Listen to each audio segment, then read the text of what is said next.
Welcome to the last breakfast. Please enjoy the video. You begin by preparing both devices.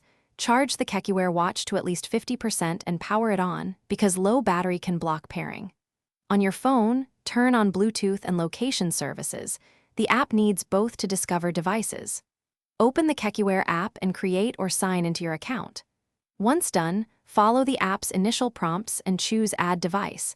This initiates scanning. This first step ensures the phone and watch can see each other and prevents common initial failures.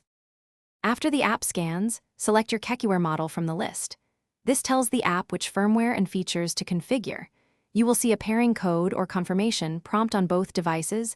Confirm the code on the phone and accept the request on the watch so they exchange keys securely. Next, grant the Keqiwear app required permissions like notifications and activity access so alerts and health data flow properly. Once authorized, the app will sync settings. Make sure you wait through any progress bars until sync completes. To finish, let the app complete its initial sync so watch faces, alarms, and health data populate. This establishes ongoing communication. Customize watch settings in the app, notification preferences, units, and activity goals so the watch behaves how you expect.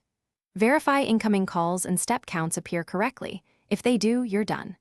If pairing fails, reboot both phone and watch, toggle Bluetooth off and on, then repeat pairing steps. This clears temporary Bluetooth conflicts and resolves most persistent pairing issues. Thanks for watching. If this was helpful, leave a like and consider subscribing. See you next time.